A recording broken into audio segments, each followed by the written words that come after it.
when you find the one you love. I got a girl that compliments my fly, and when it goes.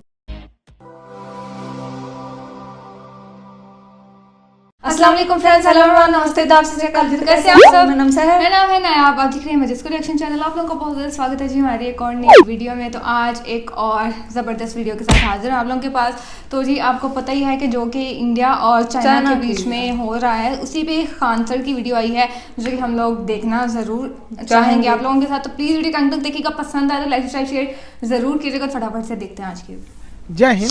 देखिए, China का एक इतिहास रहा है कि वो एक कम्युनिस्ट कंट्री है और अपने देश के अंदर हो रहे विद्रोहों को दबाने के लिए अपनी जनता को मीडिया से दूर रखता है और विदेशी आक्रमण या किसी छोटे मोटे लड़ाई का सहारा लेता है ताकि वहाँ की देश इसे भूल सके। ऐसे ही 1962 में हुआ था। 1960 में माओ के खिलाफ वहाँ आंतरिक विद्रोह की संभावना हो रही थी। माओ ने इसका फायदा उठाते हुए 62 की लड़ाई थोप दी भारत के ऊपर और अक्साई चीन का एरिया कब्जा कर लिया। उसी समय इसने ताइवान के इसे क्या नाम है, अरुणाचल प्रदेश को अपना दक्षिणी तिब्बत कहता था। ऐसा नेहरू के समय हुआ था। अभी यहाँ पर शी जिनपिंग जो है, इसके समय भी बहुत तेजी से विरोध हो रहा है। चाइना में शी जिनपिंग के खिलाफ बहुत तेजी से बगावत हो रही है। इसने भी वही सहारा लिया जनता का ध्यान भटकाने के लिए। इसने भी भारत से लड़ाई थोपने के लिए कई बार अक्सर उत्साह वाले काम किए हैं। अभी हाल में इसने तवांग में घुस गया। अरुणाचल प्रदेश का जगह है तवांग घाटी। तवांग में जहाँ बोमडीला दर्रा भी है, तवांग जिला में है, वहाँ पे चाइनीज सैनिक ऊपर आने लगे भारतीय पोस्ट पर। भारतीय सैनिकों ले डंडा मार के कपार फाड़ दिया सब चाइनीज सबका। एक भी भारतीय को किसी भी तरह की गंभीर चोट नहीं आई है, ना ही कोई भारतीय सैनिक शहीद हुआ है। ये हमारे रक्षा मंत्री का खुद का संसद में दिया हुआ स्टेटमेंट था। और वहीं चाइनीज मीडिया इस पर एकदम चुप है। जब चाइनीज पिटाते हैं समझा तो एकदम चुप हो जाते हैं। आपको याद होगा 2020 पिटाया था, 6 महीने बाद बोला था कि हम लोग पिटा गए। वो सब इतनी होता है, ऐसा आके भांज रहा था, मार यहाँ पे लाठी का पार फाड़ दिया था चाइनीज सबका।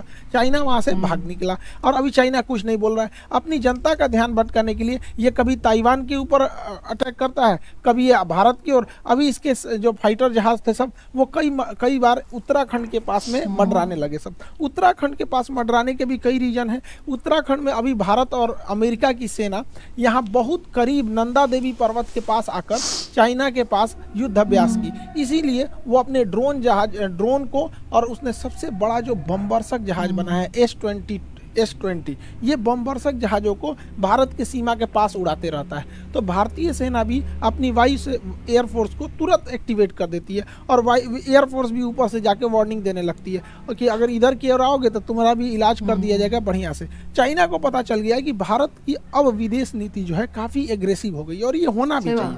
हमें अपने दुश्मनों को पहचानने में क्षणिक भी देर नहीं करनी चाहिए। इंडियन एयरफोर्स अब काफ़ी तेज़ी से चाइना का मुकाबला करने लगती है। चाइना के साथ समस्या ये है कि यहाँ पे तिब्बत है। तिब्बत का पठार इतना ऊंचा है कि यहाँ पे कितना भी बेहतरीन जहाज दे दीजिए, कितना भी बेहतरीन जहाज, वो अपने फुल कैपेसिटी से नहीं उड़ सकता है क्योंकि तिब्बत के ऊपर ऑक्सीजन की मात्रा बहुत कम होती है और किसी भी जहाज हो गया उसमें ईंधन जलने के लिए ऑक्सीजन की ज़रूरत ज़्यादा होती है। तो यहाँ कितना भी बढ़िया जहाज रहेगा, यहाँ से यहाँ आने में अपनी पूरी पावर नहीं लगा सकता है। जबकि भारत का जहाज तो इधर ही रखा हुआ है यहाँ पर, इसके लिए ज़्यादा उधर नहीं है, इसी को ज़्यादा दिक्कत आता है। आपको पता होगा तिब्बत और हिमालय के ऊपर से कोई कमर्शियल जहाज जाते भी नहीं है सब यहाँ पे।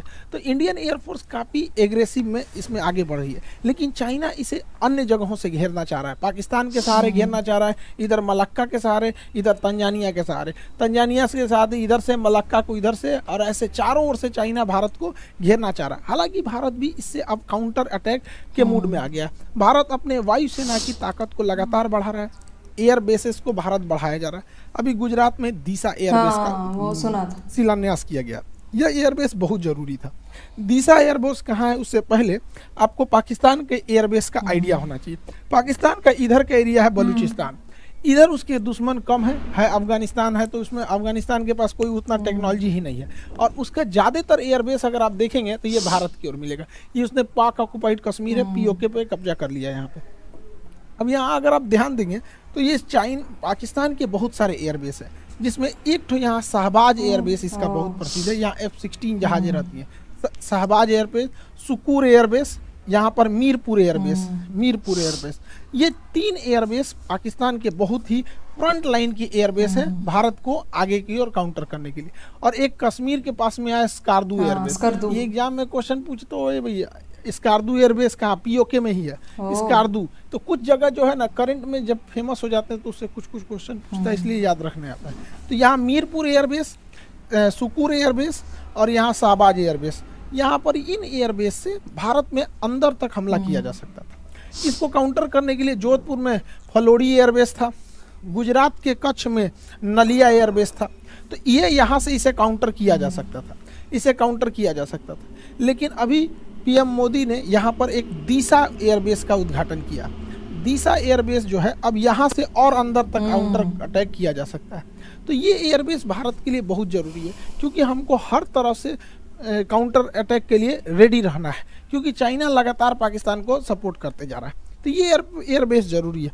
भारत अब अपने जितने भी एयरबेस हैं उसको, उसमें जो जहाज़ों को रखने के लिए बंकर है उसे अब नए मॉडल से अपग्रेड कर रहा है। उसका नाम है next generation harden aircraft shelter. ये इतने मजबूत होते हैं कि रनवे के बाद जहाज को अगर इसमें ले आ देते हैं तो इसके ऊपर 1000 किलो का भी बम गिरा दिया जाता है ना, इसको कोई असर नहीं होता है। इसकी टेस्टिंग हो चुकी है। देखिए ये जहाज इसी के अंदर था, ये जहाज इसके अंदर था, इसको रख के तोड़ा है सब, ये ऊपर वाला ब्लास्ट हो गया है, जहाज चुपचाप निकल के चला गया। तो ये भारत इसको बहुत तेजी से अपने हर एक एयरबेस में इसको ला रहा है, ताकि जहाज जो है एयरबेस पे भी सेफ रह सके, ताकि युद्ध की स्थिति में काउंटर अटैक किया जा सके। भारत इसको बहुत भली भांति से समझ गया है कि अब हम लोगों को एग्रेसिवली आगे बढ़ना पड़ेगा, क्योंकि चाइना लगातार हमें घेरते आ रहा है। इसलिए भारत ने अपने यहाँ, ये तो हो गया अफगानिस्तान के लोगों को भारत से बहुत लगाव रहता है। तो भारत में रिलेशन अच्छा है, लेकिन पीओके कब्जा करने की वजह से डायरेक्ट कनेक्शन नहीं है। यहाँ पर है आपका तजाकिस्तान, ये ताजिकिस्तान जो जगह है, यहाँ पर भारत 2 एयरबेस ले रखा है। यहाँ से हम चाइना के लिए भी काउंटर अटैक कर सकते हैं, यहाँ से पाकिस्तान के डीप एरिया में भी काउंटर अटैक कर सकते हैं। 2 एयरबेस है यहाँ पर, एक का नाम है ऐनी एयरबेस और एक का नाम है फारकोर एयरबेस। ये दोनों एयरबेस ताजिकिस्तान में, फारकोर और ऐनी एयरबेस, इससे हम लोग चाइना के एरिया में काउंटर अटैक और पाकिस्तान में कर सकते हैं। ये सबसे ज्यादा काम कब करेगा?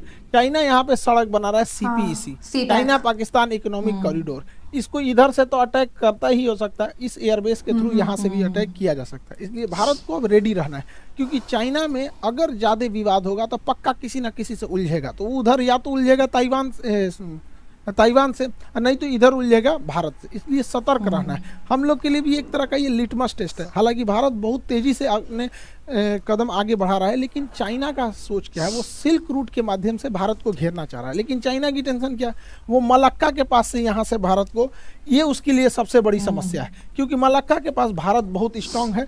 यहाँ पर हमारा अंडमान निकोबार है, ये अंडमान निकोबार में हमारी तीनों सेना रहती है, थल सेना, वायुसेना, नौसेना। साथ ही यहाँ नीचे में कोकोस आइलैंड है, कोकोस आइलैंड। चाइना यहाँ से या तो मलक्का से होकर निकलेगा या तो सुंडा से होकर निकलेगा। अगर मलक्का से होकर निकलेगा तो अंडमान निकोबार में कुछ आएगा, और अगर सुंडा से होकर निकलेगा तो कोकोस में कुछ आएगा।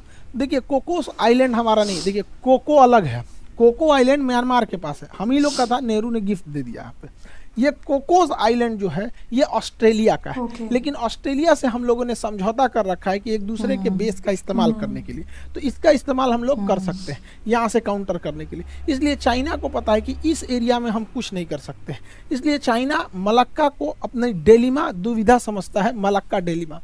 इसलिए वो डायरेक्ट इस एरिया से समुंदर से घूम के नहीं आना चाहता है, वो डायरेक्ट सड़क के माध्यम से अपने सामान को यहाँ लाता है और इस रास्ते से निकल जाता है। यहाँ पे उसने बहुत बड़ी सड़क बना रखी है, इस सड़क के चारों ओर फैक्ट्री, पेट्रोल पंप, हॉस्पिटल्स, अलग अलग चीज़ों को खोल रखा है। इसका नाम है सीपीईसी। सीपीईसी को काउंटर करना भी बहुत ज़रूरी है, जो ग्वादर पोर्ट से जुड़ता है। यहाँ पर सीपीईसी के लिए यहाँ पर हमको ऐनी एयरबेस और फारखोर एयरबेस यहाँ से काउंटर कर देंगे, और यहाँ ईरान का चाबहार बंदरगाह हम इसे काउंटर करके आइसोलेट कर सकते हैं। इसलिए रेडी रहने के लिए ज़रूरी है। हालांकि भारत के पास इसके अलावा भी बहुत सारी संभावना है। यहाँ पर चाइना इतना तेजी से एक्सपांड किया कि अफ्रीका का देश है जिबूती में इसने अपना एक सैन्य अड्डा ले लिया। अब जिबूती समुद्र का इतना पतला रास्ता है कि अगर यहाँ स्वेज नहर से कोई भी जहाज यूरोप से आएगी तो उसे जिबूती से जाना ही पड़ेगा, और जिबूती पे उसने एक भाड़े पे सैन्य अड्डा ले लिया है यहाँ पे। लेकिन अच्छी बात यह है कि जहाँ इसने सैन्य अड्डा लिया है वहाँ से थोड़ी ही दूरी पर फ्रांस का भी सैन्य अड्डा है, और हमारा और फ्रांस का समझौता है कि हम एक दूसरे के सैन्य अड्डे का इस्तेमाल कर सकते हैं। तो यहाँ ही पैसा दे के सैन्य अड्डा ले रहा है, भारत वहाँ ऐसे ही पहुँच सकता है।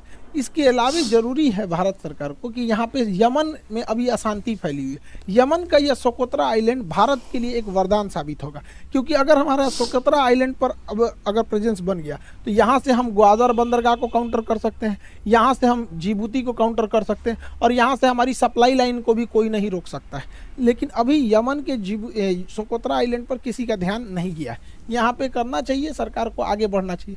चाइना ने इतना ज़्यादा मात्रा में लोन दे रखा है अफ्रीकी देशों को कि उन्हें अपने कर्ज के जाल में फंसा दिया, और इस जाल में फंसाया बढ़िया से तंजानिया को।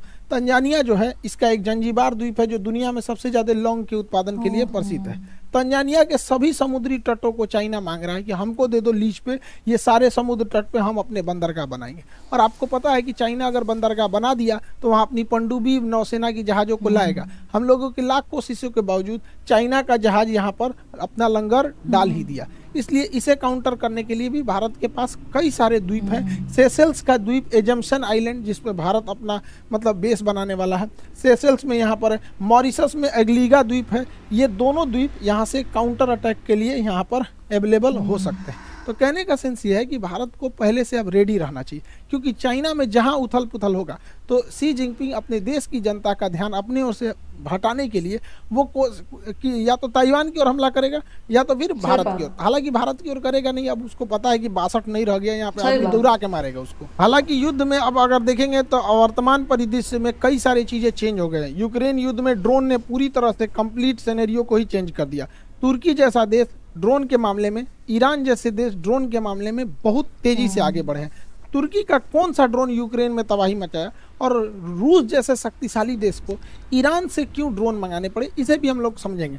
तो गाइस ये थी आज की वीडियो। तो देखा ही भाई चाइना और इंडिया का हो चुका है कॉन्फ्लिक्ट, और इंडिया का जो एक इलाका है तवान, उसका नाम है, वहाँ पे जो चाइनीज है उन्होंने चर दौड़े थे कल भी, हमने ट्राई उन्होंने किया था। तो इंडियन आर्मी ने उधर से ही उनको रोका, और एक वीडियो थी जो कि आपको आप बहुत ही ज्यादा वायरल हो रही है, हमने देखी है। मतलब वो अभी की नहीं है, वो बोल रहे हैं कि कुछ मतलब टाइम पहले के वहाँ पे होता ही रहता है। तो सिख हमने देखे, सिख रेजिमेंट जो है पकड़ के इनको इतना दया कि वो भाग गया वहां से, और फिर वो